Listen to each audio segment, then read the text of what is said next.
अमावस्या की रात थी। ट्रेन अपनी धीमी रफ्तार में एक सुनसान स्टेशन की ओर बढ़ रही थी। ट्रेन में सिर्फ कुछ ही यात्री थे और उनमें से अधिकतर सो रहे थे। वीरेंद्र, जो एक युवा लेखक था, अपने अगले उपन्यास की कहानी सोचने में व्यस्त था। तभी ट्रेन अचानक रुक गई। वीरेंद्र ने खिड़की से बाहर झांका, लेकिन घना अंधेरा था। स्टेशन पर कोई रोशनी नहीं थी। उसने सोचा, ये कौन सा स्टेशन है? घोषणा हुई, ये ट्रेन कुछ तकनीकी खराबी के कारण थोड़ी देर रुकेगी। वीरेंद्र ने आसपास के सोते हुए यात्रियों को देखा। कोई हिलडुल नहीं रहा था। अचानक उसने महसूस किया कि ट्रेन के आखिरी डिब्बे से किसी के चिल्लाने की आवाज आई। उसकी धड़कनें तेज हो गईं। हिम्मत जुटाकर वह आवाज की दिशा में गया। आखिरी डिब्बे में घुसते ही उसने देखा कि एक आदमी खून से लथपथ पड़ा हुआ था। वीरेंद्र डर के मारे कांपने लगा।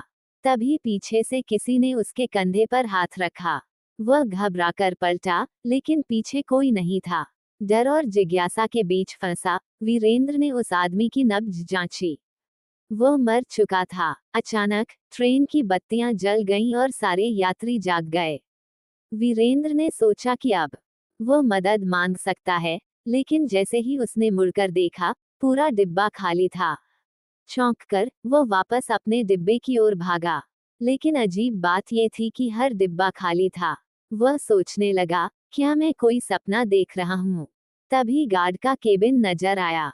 वीरेंद्र ने दरवाजा खटखटाया, पर अंदर कोई नहीं था। उसने देखा कि गार्ड की वर्दी कुर्सी पर पड़ी थी और वर्दी पर खून के धब्बे थे। वीरेंद्र का दिमाग काम करना बंद कर रहा था। वह ट्रेन से उतरने का फैसला करता है। जैसे ही वह प्लेटफॉर्म पर उतरा, उसने देखा कि स्टेशन का नाम था मृत्युकुंड। वह नाम देखकर उसके पैर थम गए। उसने सुना था कि यह स्टेशन वर्षों पहले बंद हो चुका था, क्योंकि यहाँ एक भयानक ट्रेन हादसा हुआ था। तभी पीछे से किसी ने धीमी आवाज में कहा, यहाँ से भाग जाओ।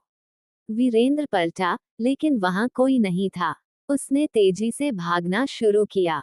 अंधेरा इतना घना था कि उसे रास्ता नहीं दिख रहा था। अचानक उसने देखा कि ट्रेन फिर से चलने लगी। वह दौड़कर वापस ट्रेन में चढ़ गया।